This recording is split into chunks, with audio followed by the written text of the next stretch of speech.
العزت قرآن مجید میں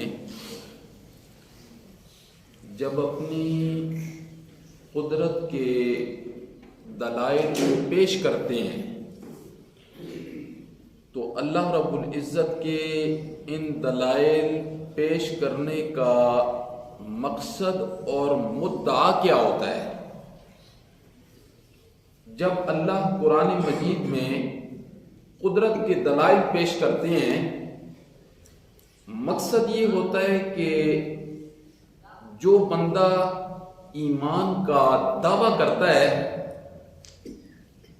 اس کا ایمان ان دلائل کو سن کر اور مزین ہو جائے، خوبصورت ہو جائے، اس کے ایمان کی پالش ہوتی رہے،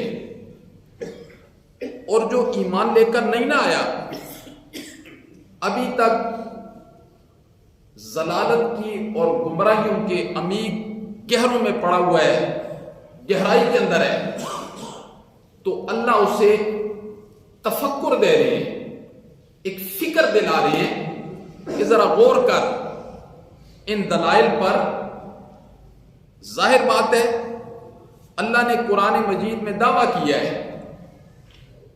کیا دعویٰ؟ اللہ نے فرمایا الہ میں ہوں، معبود میں ہوں۔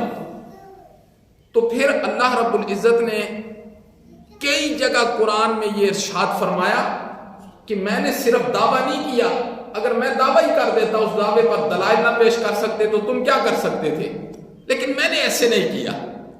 ہم نے پھر اللہ سے پوچھا مولا حضرت ابراہیم کو الہ نہ مانے تجھے مانے، حضرت عیسیٰ کو الہ نہ مانے تجھے مانے، حضرت مریم کو کیوں نہ مانے تجھے کیوں مانے، مولا کوئی دلائل بھی تو پیش کرنا۔ اللہ نے فرمایا دعویٰ اپنی دلیل سے ثابت ہوتا ہے۔ پھر اللہ نے اپنی الوہیت پر تھوک کے حساب سے دلائل نہیں پیش کر دیے قرآن میں۔ تو اللہ کہتے ہیں میرے دلائل پیش کرنے کا مقصد یہ ہوتا ہے تاکہ جو مومن لوگ ہیں نا، ایمان کا دعویٰ کرتے ہیں، ان کا ایمان اور خوبصورت ہو جائے، انہیں اپنے ایمان پر خوشی حاصل ہو، اور وہ زندگی کے اندر اپنے ایمان کی استقامت کی دعا مجھ سے کرتے رہیں۔ جب وہ اپنے ایمان کی استقامت کی دعا مجھ سے کرتے رہیں گے، میں ان کے ایمان کو مزین کرتا چلا جاؤں گا، اور میں اس ایمان پر انہیں موت کے دم تک ثابت قدم رکھوں گا۔ یہ مقصد اور مدعا ہوتا ہے اللہ رب العزت کے دلائل پیش کرنے کا۔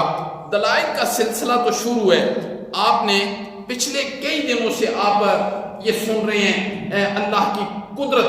اللہ کہتے ہیں میری قدرت دیکھو، اس میں اللہ آسمان، زمین، سورج، چاند، ستارے، حجر، شجر، درخت، یہ سب کچھ اللہ، جانور، جی یہ سب کچھ اللہ پیش کر رہے ہیں۔ پھر اللہ نے فرمایا وَأَلْقَى فِي الْأَرْضِ رَوَاسِيَ أَن تَمِيدَ بِكُمْ۔ اللہ نے فرمایا زمین دیکھو نا، ذرا زمین کی طرف بھی تو دیکھو، ہم نے اس زمین پر کیسی کیسی میخیں ٹھونک دی ہیں۔ فرمایا اگر ہم میخیں نہ ٹھونکتے تو یہ زمین تمہارے ساتھ حرکت کرتی، اور تو تم تو ایک سیکنڈ زمین کے اوپر نہ رہ سکتے۔ زلزلہ کتنے سیکنڈ آتا ہے، کتنے سیکنڈ زلزلہ آتا ہے؟ ابھی ترکی میں آیا، آتے رہے زلزلے آج تک۔ کیسا شدید قسم کا زلزلہ تھا۔ زمین کی حرکت دیکھو۔ اللہ کہتے ہیں اس زمین کی حرکت کو ہم نے بند کیا ہے، وَالْجِبَالَ أَوْتَادًا، پہاڑوں کو میخیں بنا کر۔ کیا؟ اللہ نے فرمایا ہم نے گاڑ دیے زمین میں پہاڑ، أَن تَمِيدَ بِكُمْ، تاکہ یہ تمہارے ساتھ مضطرب نہ ہو، زمین حرکت نہ کرے۔ وَأَنْهَارًا، نہریں نہیں دیکھی تم نے زمین میں؟ ہم نے کیسی نہریں جاری کر دی ہیں۔ وَسُبُلًا، اور راستے، یہ جو راستے تم ایک جگہ سے دوسری جگہ جاتے ہو، ایک ملک سے دوسرے ملک جاتے ہو، یہ راستے ہم نے بنائے ہیں۔ لَعَلَّكُمْ تَهْتَدُونَ، تاکہ تم رہنمائی حاصل کرو۔ پھر آگے فرمایا وَعَلَامَاتٍ، اور علامتیں ہیں، بڑی بڑی علامتیں ہیں۔ وَبِالنَّجْمِ هُمْ يَهْتَدُونَ، ستاروں کے ذریعے سے تم رہنمائی حاصل نہیں کرتے؟ یہ گھڑیاں تو اب آئی ہیں نا، اب قریب زمانے میں آئی ہیں۔ پہلے لوگ وقت کیسے معلوم کرتے تھے؟ باہر نکلتے تھے نا، آسمان کا ستارہ دیکھتے تھے، آسمان کا ستارہ، انہیں پتہ چل جاتا تھا کہ اب وقت کیا ہے۔ اور آج بھی جو بحری سفر ہوتا ہے یہ ستاروں کے بغیر ہو سکتا ہے؟ یہ بحری سفر جو ہوتا ہے، یہ جو جہاز کے پائلٹ ہوتے ہیں، یہ کہاں سے رہنمائی حاصل کرتے ہیں؟ یہ ستاروں سے تو کرتے ہیں۔ سمندروں میں جو رہنمائی حاصل کرتے ہیں، بحری بیڑے لے کے جاتے ہیں، وہ کمپاس کہاں سے وہ راستہ بتاتا ہے؟ اس ستاروں کے ذریعے سے آج بھی بحری سفر ستاروں کے ذریعے سے ہوتے ہیں۔ تو اللہ رب العزت نے فرمایا کیا ستاروں کے ذریعے تم رہنمائی حاصل نہیں کرتے؟ یہ سارے دلائل کئی دنوں سے آپ سن رہے ہیں۔ اللہ نے یہ سارے دلائل بیان کرنے کے بعد فرمایا میرا بندہ مجھے بتا نہ ذرا۔ پھر اللہ نے سوالیہ انداز اختیار کیا، فرمایا افمن یخلق کمن لا یخلق، کیا وہ ذات جو پیدا کر رہی ہے یہ ساری چیزیں جو تم نے سن لی ہیں، افمن یخلق، کیا وہ ذات جس نے پیدا کیا ان ساری چیزوں کو، کمن لا یخلق، کمن لا یخلق، دوسرا بندہ اس کی طرح ہو سکتا ہے جس نے کچھ پیدا نہیں کیا؟ ان دونوں میں فرق ہے۔ اللہ پوچھتے ہیں، اللہ پوچھ رہے ہیں ذرا بتاؤ، ایک وہ ذات ہے جس نے ساری کائنات کو وجود دیا، ایک وہ بندہ ہے جس نے کچھ پیدا نہیں کیا۔ اللہ فرماتے ہیں یہ دونوں برابر ہو سکتے ہیں؟ یہ تو اندھا بھی کہے گا یہ دونوں برابر نہیں ہو سکتے۔ پھر آگے اللہ کہتے ہیں افلا تذکرون، پھر نصیحت کیوں نہیں حاصل کرتے ہو؟ پھر نصیحت کیوں نہیں حاصل کرتے ہو؟ پھر کبھی غیر اللہ کے پاس چلے جاتے ہو امیدیں وابستہ کر کے، پھر کیوں تم نصیحت حاصل نہیں کرتے؟ فرمایا یہ تو اللہ نے فرمایا میں نے بہت تھوڑی سی جو ہے نا نعمتیں ذکر کی ہیں، یہ زمین آسمان سورج چاند ستارے حجر شجر درخت، یہ بہت تھوڑا میں نے ذکر کیا ہے۔ آگے اللہ نے فرمایا وَإِن تَعُدُّوا نِعْمَةَ اللَّهِ لَا تُحْصُوهَا، انسان میری نعمتوں کو شمار ہی نہیں کر سکتے ہو تم۔ اگر تم میری نعمتوں کو شمار کرنا شروع کر دو نا، شمار کرنا، تم میری نعمتوں کو شمار نہیں کر سکتے۔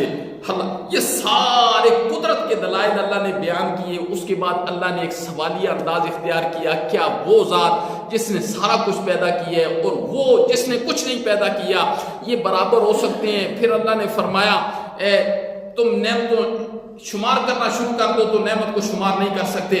آگے اللہ نے فرمایا ان اللہ لغفور رحیم، اللہ بے شک اللہ بخشنے والا ہے، رحم کرنے والا ہے۔ کیا مطلب؟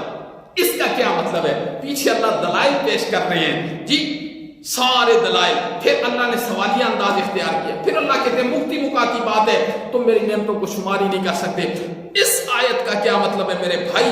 ان اللہ لغفور رحیم، بے شک اللہ بخشنے والا ہے، رحم کرنے والا ہے۔ اس کا آپس میں جوڑ کیا ہے؟ اس کا آپس میں جوڑ یہ ہے، اللہ مشرک کو بتانا چاہتے ہیں، مشرک جو میری ذات کو چھوڑ کر غیر اللہ کی طرف بھاگ رہا ہے، غیر اللہ سے امیدیں وابستہ کر رہا ہے جی، کبھی کدھر کبھی کدھر، اللہ کہتے ہوئے مشرک آ جا، پھر بھی آ جا، پھر بھی آ جا میرے پاس۔ اتنا شرک گندگی کے اندر لتھڑا ہوا ہے، موت سے پہلے پہلے آ جا، میں بخشنے والا بھی ہوں، رحم کرنے والا بھی ہوں، تجھے معاف کر دوں گا۔ یہ مطلب ہے اس کا، تجھے میں معاف کر دوں گا، اب بھی تیرے پاس وقت ہے، آ جا آ جا۔ میری صفتوں کو نبیوں میں ماننے والے، میری صفتوں کو ولیوں میں ماننے والے، میری صفتوں کو غیر اللہ میں ماننے والے، اب بھی آ جا، توبہ کر لے، اب بھی آ جا، مجھے تو بخشنے والا پائے گا، مجھے تو رحم کرنے والا پائے گا۔ اللہ نے فرمایا دلائل کی دنیا میں ہماری دلیل کا جواب دو نا، اگر دلائل کی دنیا میں تمہارے پاس دلیل کا جواب نہیں ہے اور یقیناً قیامت کی صبح تک اللہ نے فرمایا نہیں ہے، تو پھر شرک کی گندگی سے باہر نکلو، توبہ کرو، توبہ کرو گے میں معاف کر دوں گا پھر بھی۔ اللہ اکبر، یہ ہے۔ پھر اللہ نے فرمایا واللہ یعلم ما تسرون وما تعلنون، اللہ ہی وہ ذات ہے جو جانتا ہے ما تسرون، یہ ہے صفت وہ اللہ کی جو اللہ نے ذکر کیے. فرمایا واللہ یعلم، اللہ ہی وہ ذات ہے، یعلم جانتا ہے، ما تسرون جو چیز تم چھپاتے ہو، وما تعلنون جو تم ظاہر کرتے ہو. پہلے اللہ کی خالقیت کی بات تھی، اب اللہ کے علم کی بات آ گئی. اللہ کے علم کی بات آ گئی. پہلے تخلیق کی بات تھی نا کہ ساری کائنات کو میں نے پیدا کیا. پھر اللہ نے فرمایا علیم بذات الصدور بھی صرف اور صرف میں ہی ہوں. جو چیز تم چھپاتے ہو اور جو چیز تم ظاہر کرتے ہو، اللہ نے فرمایا میری ذات کے علاوہ کوئی بھی نہیں جانتا. کوئی جانتا ہے؟ نہ، کوئی بھی نہیں جانتا. اللہ نے فرمایا جو چیز تم چھپا کر کرتے ہو یا ظاہر کر کے کرتے ہو، اندھیروں میں کرتے ہو کہ روشنی میں کرتے ہو، یہ ہے اللہ کی وہ ذاتی صفت. کیا؟ اللہ کا علم.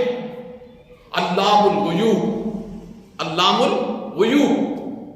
استغفر اللہ ربی من کل ذنب اذنبتہ عمدا او خطا سرا او علانیۃ واتوب الیہ من الذنب الذی اعلم ومن الذنب الذی لا اعلم. کیوں؟ انک انت علام الغیوب. پانچواں کلمہ ہے نا، انک. کیوں؟ انک انت علام الغیوب. مولا سارے غیبوں کا جاننے والا صرف تو ہی ہے. صرف تو ہی. حسر کا معنی یہاں کریں گے، ہی پر زور لگاؤ نا کہ بی کے مریضوں کو بھی شفا مل جائے. اتنی زور لگاؤ. تو علام الغیوب، تو ہی ہے. تو یہ اس آیت میں اللہ نے صفت بیان کی. فرمایا واللہ یعلم، اور اللہ ہی جانتا ہے، ما تسرون وما تعلنون جو کچھ تم ظاہر کرتے ہو اور جو کچھ تم چھپاتے ہو. پھر آگے یہ اللہ نے اپنا علم بیان کیا. پھر آگے اللہ ایک اور بات کی طرف متوجہ کریں گے کہ ہاں میرا بندہ یہ تو میں نے اپنی صفت بیان کی، اب تو بول. وہ انشاءاللہ العزیز کر. اللہم صلی علی سیدنا و مولانا محمد وعلی آلہ سیدنا. اللہم انت السلام و منک السلام تبارک یا ذا الجلال والاکرام.